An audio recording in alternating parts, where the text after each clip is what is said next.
الأهلي لعب دور الثمانية أمام الهلال السوداني.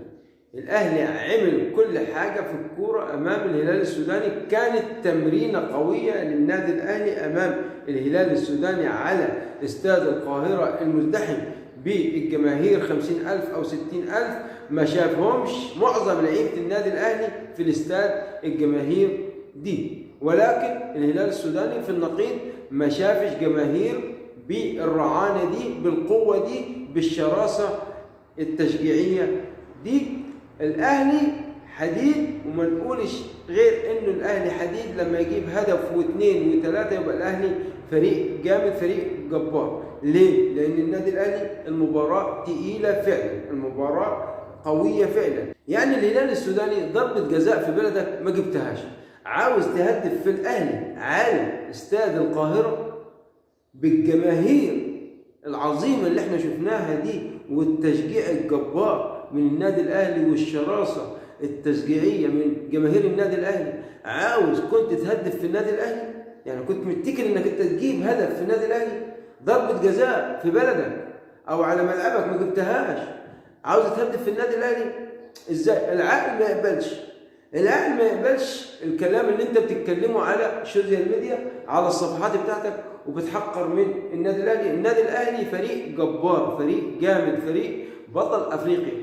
لما تتحدى فريق يكون على قدك، انما تتحدى زعيم القارة او صقر القارة، ما ينفعش كهلال سوداني. اللي حصل، ولكن احنا بنتكلم النهارده فنيات لا، بعيد خالص عن النادي الاهلي. النادي الاهلي في مكان وانت حضرتك في مكان تاني كهلال سوداني. فما ينفعش الكلام اللي كنت بتتكلمه على السوشيال ميديا، على الصفحات، انك بتحقر من النادي الاهلي. لا، التحقير مش هقول عندك انت، لا، نحترم الاشقاء السودانيين، نحترم الهلال السوداني، نحترم المريخ السوداني، ولكن كنت مأفور الحكايه زياده عن اللزوم، لانك انت مش هتيجي ربع في المية من اداء النادي الاهلي مهما تعمل ومهما توصل.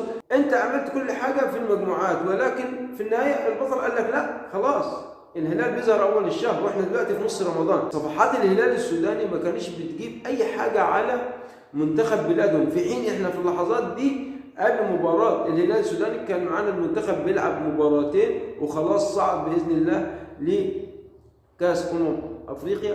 المفروض كنتوا تتكلموا على منتخب بلدكم، إنما مفيش مقارنة بينك وبين النادي الأهلي. عشان كده صعبان عليا لما كنت بتتكلم على الصفحات أو على السوشيال ميديا في حق النادي الأهلي، لأنك كل اللي بيشوف كلامك كان بيضحك عليك، كان بيقول عليك ده كلام عبط، لأن مفيش مقارنة بين الأهلي والهلال السوداني. لا، فرق بعيد، فوق خالص وتحت خالص في البدروم. إنما المفروض لو معاك فريق على قدك كنت تعمل عليه حرب نفسية وتتكلم براحتك. إنما الكلام اللي أنت عملته كله ما عملش مع النادي الأهلي أي حاجة، ولا كنا حاسين لسببين. أول سبب إن المنتخب المصري كان في تصفيات أفريقيا، والحمد لله إن شاء الله تأهلنا خلاص، وحضراتكم ضرب في النادي الأهلي ما كناش معبرينكم أصلا ولا حاسين بكم، ما بصيناش عليكم إلا غير من يوم الجمعة ليوم السبت اللي خلصنا فيه المباراة والأهلي صعد من دور المجموعات. ما ينفعش تتكلم على النادي الأهلي بالطريقة دي، عشان خاطر أنت حضرتك مش هتكون 1% من إنجازات النادي الأهلي، أو مش هنعمل مقارنة، لأن مفيش مقارنة فعلا بين الهلال السوداني والنادي الأهلي عظيم أفريقيا. بالنهاية مبروك جماهير النادي الأهلي، مجلس إدارة النادي الأهلي، واللي مش مشترك في القناة يا ريت يشترك في القناة ويفعل زر الجرس عشان يوصله كل جديد من قناتنا المتواضعة دي، الضوء والدجى. صباحكم حلو.